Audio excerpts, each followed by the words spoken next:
YouTube channel medical knowledge point. तो आज हम बात करेंगे कि ब्लड सैंपल कैसे लिया जाता है, कि ब्लड सैंपल को कलेक्ट करने की जो प्रोसेस है उसके बारे में हम देखेंगे।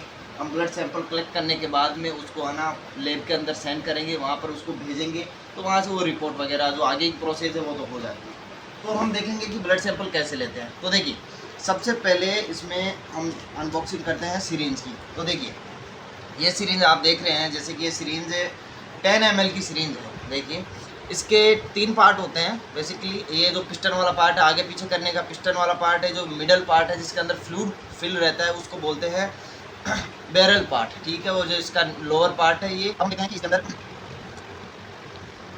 अनबॉक्सिंग कर लिया नीडल की। देखिए, ये जो नीडल वाला पार्ट है इसको हम देखते हैं। इसमें ये जो पार्ट है, इसका अपर वाला पार्ट है, उसको नीडल हब बोलते हैं, जो नीचे वाले पार्ट के लिए अटैचमेंट प्रोवाइड करवाता है। ठीक है, तो इसको इसके अंदर इंसर्ट कर देते हैं। आपको ये ध्यान में रखना है कि ये जितना ज़्यादा अटैचमेंट होगा उतना सही रहेगा, क्योंकि यहाँ पर जो है एयर यहाँ से पास नहीं होनी चाहिए। ठीक है, तो अब हम बोलते हैं कि पेशेंट को जो है स्ट्रेट पोजिशन के अंदर बैठा देना है।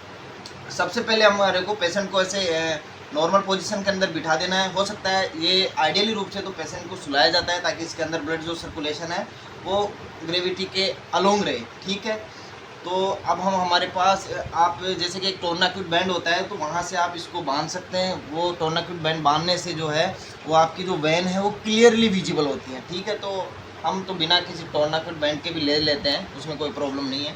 तो सबसे पहले हमारे को क्लीन करना होता है। हाँ, तो अब हम देखते हैं कि जो है जिस भी पार्ट से ऊपर आपको ब्लड सैंपल लेना है, सबसे पहले उसको हम क्लीन करते हैं। क्लीन करने के लिए आपको ध्यान में रखना, आपको NS स्प्रिट का यूज़ करना है। इसके अलावा आप और भी यूज़ कर सकते हो।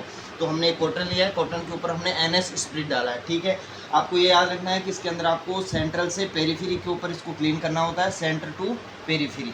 ओके, तो जैसे ही हम इसको क्लीन करते हैं, अब हम जो नीडल है उसके केप वाले पार्ट को रिमूव कर देते हैं। ठीक है, ओके, आपको ये ध्यान में रखना है इसका जो ऊपर वाला पार्ट है ना, जो होल वाला पार्ट वो ऊपर रहना चाहिए। अब आपको एग्जैक्ट लोकेशन देखनी है कि वेन है कहाँ पे।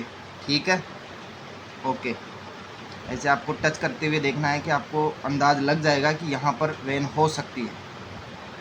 जैसे कि यहाँ पर मैं फील हो पा रहा है कि यहाँ पर वेन है और थोड़ी दिख भी रही है। आज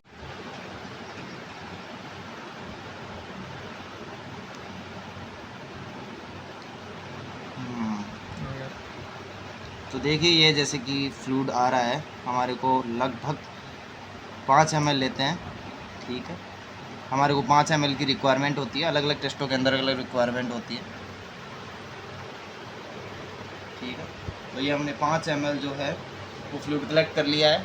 ठीक है, अब हम इसको डालते हैं। अलग अलग जो बोतल्स होती हैं उसके अंदर हमारे को सैंपल लेना होता है। ठीक है, ओके, तो ये मैंने आपको प्रोसेस बताई कि आपको सैंपल कैसे लेना है, क्लीन करने का तरीका बताया। इसके अलावा जो सिरिंज है, नीडल है, उसको इंसर्ट करने का तरीका बताया। तो ये आपको ध्यान में रखना है और आप इजीली ब्लड कलेक्ट कर सकते हैं। ओके।